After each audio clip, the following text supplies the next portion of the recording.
Okay. Hi, my name is Krista, and I wanted to talk today about POTS.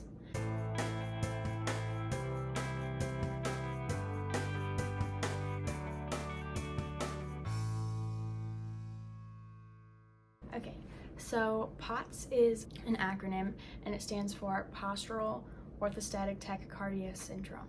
So basically, the syndrome is underneath the umbrella term of dysautonomia. Dysautonomia just means basically that something is not right with your autonomic system, which is like all of your automatic stuff, like blinking and your heart beating and breathing. Like, you don't have to think about them, you just do them anyway.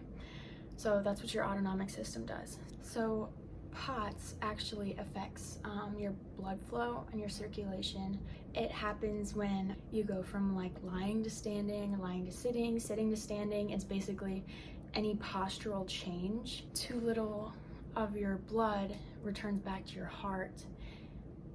And yeah, so the symptoms of POTS most frequently are lightheadedness and dizziness, especially like after a postural change, like what I was talking about before. Sometimes people have heart palpitations or racing heartbeats, and people get stabbing chest pains, and those usually come with postural changes as well. Something else that comes with POTS is fatigue. A lot of people that have it have trouble sleeping. Most people don't feel rested after sleeping, so you could sleep for 12 hours and basically feel like you haven't slept in weeks. Like, you really just don't have the energy, and it's not a tired thing. Like, it's especially annoying for chronically ill people to say, oh my gosh, like I'm just so tired, and a healthy person to come and say, oh my gosh, I'm so tired too, I only got 4 hours of sleep last night. Like, that is two completely different types of tired, and only one of them can be fixed. Fatigue you can't really fix, you just kind of have to live with and push through. And it also makes you weak. Like, I know that I used to love going hiking, and now whenever I try to hike, I get like maybe a quarter of a mile in, and I am already like super lightheaded, seeing stars, and like feeling like I'm gonna pass out. And it's not that I'm out of shape, because I'm not. That's just what POTS does. And another thing that comes with that is sensitivity to heat. So especially in the summertime, when it's super hot or when the sun's beating down on you, it makes me heat up super fast and like really bad. Like, I have times where I like thought I wasn't gonna make it because I was so hot and could barely even breathe because of how horrible it was. And that also kind of affects exercising, which is hard anyway. Like, exercising is hard for a healthy person. And so when you have POTS, or I'm sure it happens with other chronic illnesses too, I always get super tired super quickly. I have to really moderate and know how my body's gonna deal with it, because if I do too much, then I end up bedridden for the next like 3 days, because it's so overwhelming to the body. It sucks because people tell you, like doctors will say, exercising will help, but it'll also make you way worse if you don't know what you're doing. So it's a lot of trial and error. And another thing with the exercising is shortness of breath. So I'm already getting short of breath just sitting here talking. A healthy person would not be short of breath talking like this, you know? So that's another big thing, like shortness of breath and really bad chest pains. Like, I think I said that before, but bad chest pains. Like, sometimes I feel like I might even be having a heart attack, and it was scary the first couple times, but you know, after experiencing it a couple times, it was like, oh, this is just what happens, you know? And the last symptom I'm going to talk about for POTS is blood pooling. So basically, blood pooling happens when you change from like laying to standing or whatever, and the blood doesn't know how to get back to your heart, doesn't know how to get back to your head, so it basically just stays in your legs because the gravity takes it down, and it can be super painful.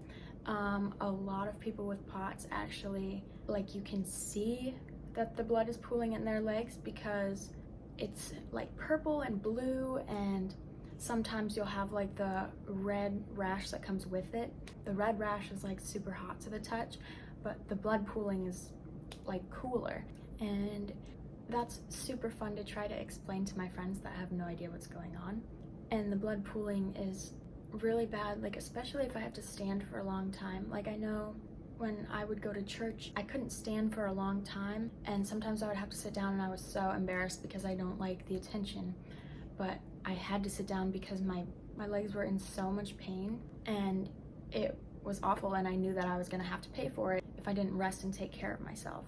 So along with standing for a long time, that also happens when you're in the shower. I know when I take showers, I try to spend as much time as I can sitting down, because when you're standing for so long, the pain gets really bad, and when I get out of the shower, it's super blue and purple and red, and a lot of times I have to rest after taking a shower.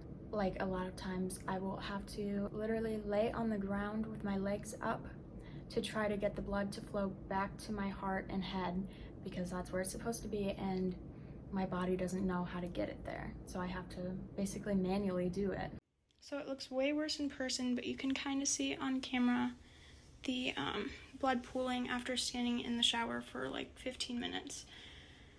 That's what it kind of does.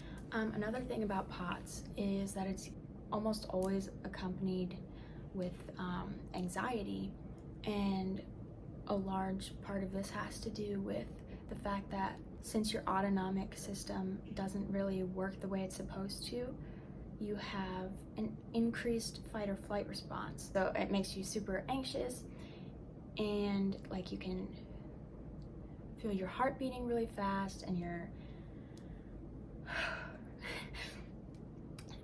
it gets harder to breathe, and that kind of makes your anxiety worse. So yeah, a lot of people with POTS do have anxiety, and I know a lot of people with POTS also have stomach problems. There's quite a few that have been diagnosed with IBS and other gastro issues. And one other illness that it's sometimes accompanied with is EDS, or Ehlers-Danlos, which I will talk about in another video. But I know a couple people that have what I have. They almost always have POTS and EDS. I thought when I was first diagnosed that it was super rare because I'd never heard of it, but it's actually super common, and doctors don't even really know a lot about it. Like, I know I've had to teach my doctor some things about it just because there's not enough research. And actually, one time when I went to a doctor's appointment, they had an intern working there who just didn't believe in POTS. Like, there's literally proof and like studies and stuff that will show you the evidence, but he just, oh, I don't believe in POTS. Okay. So yeah. And another thing, a chronic illness is not contagious. I once told someone that I trusted that I was chronically ill, or like, I don't know, I guess it may have been on me because I didn't really explain it well, but she basically said something to the effect of, okay, well, it's not contagious, right, because I have swim meet this weekend.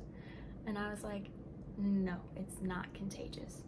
I don't know, like, why is there so little education on chronic illnesses and disabilities? Like, I don't know, it should be common sense. You would think it'd be common sense.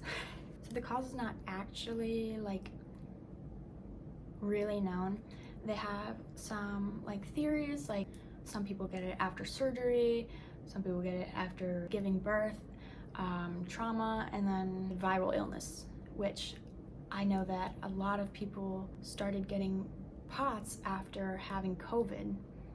And it makes sense because it has to do with like your lungs or whatever, breathing, and that can affect your autonomic system. So some of the treatments for POTS are eating a lot more salt. Some people even take salt supplements, drinking a lot more water and Gatorade, just a lot more good healthy fluids, because it can make you dehydrated because your body is working so hard. It needs more of those good things to make it work. Obviously another one is medications and exercise, which we already kind of talked about earlier. It doesn't make things better every time, but over time it can if you moderate and take your time and don't go as hard as you can one day and then pay for it for the next week. I've also tried compression socks, which basically squeeze your legs, and it kind of keeps the blood out of your legs and up more, which I've noticed a bit of a difference trying it, but not like so much that it's like a miracle. And this isn't really a treatment, but when you're not feeling well or your blood pressure's low, your blood pooling, whatever, it's the lying down with your feet up that will help every time. Even the dizziness and the lightheadedness and the heart palpitations, it helps with so much of that. And it can kind of seem like you're attention seeking if you have to do it in public, but who cares, because it's gonna make you feel better. One last thing I wanted to talk about with POTS is a lot of people who are diagnosed with this disorder actually have really similar personalities and even similar looks. I know it's really common for POTS patients to have blonde hair, blue eyes, pale skin, which I have all three, but they're also usually taller, which I'm not, but you don't have to fit every criteria. And personalities are really similar too. Usually we're overachievers. Makes sense because we have anxiety most of the time, and usually super artistic and musical. And I think that's really strange that so many people have the same personality and the same illness and even some of the same looks. I don't know if that would have anything to do with the cause of it or not. I don't know. So that's all the information I have for this video. Really appreciate you guys watching, whether you're trying to learn for someone that you know that has POTS, or you were just diagnosed with POTS and you want to learn more about it, or if you just wanted to hear about it, that's awesome, and I really appreciate you wanting to learn. But anyway, thank you for watching, and I hope you have a fantastic day.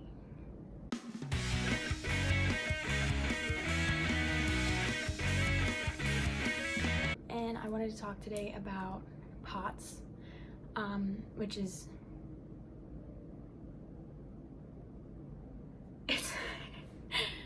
okay. So what POTS does is it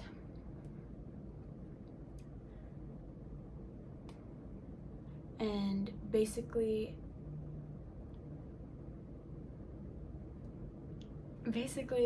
it happens heart palpitations or racing heartbeats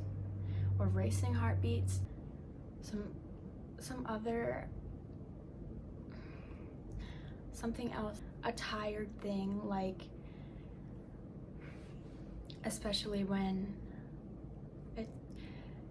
it's especially annoying for chronic illness people, for chronically ill people, or when the sun's beating down on you, whatever, when you have when it's really hot. And the last symptom I'm going to talk about for POTS is blood pooling. I know I take showers. I know when I take showers, which I know that a lot of people started getting POTS after having COVID, and it makes sense because it's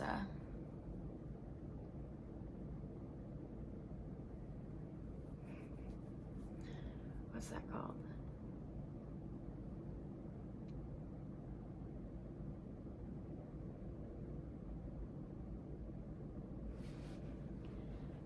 It makes sense because it has to do with like your lungs or whatever, breathing.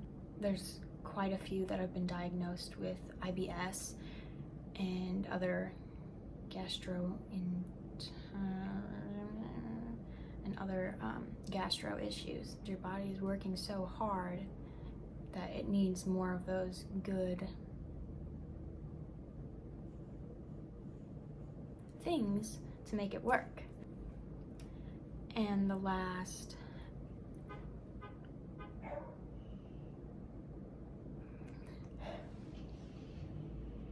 and another treatment is, but anyway, thank you for watching. But anyway,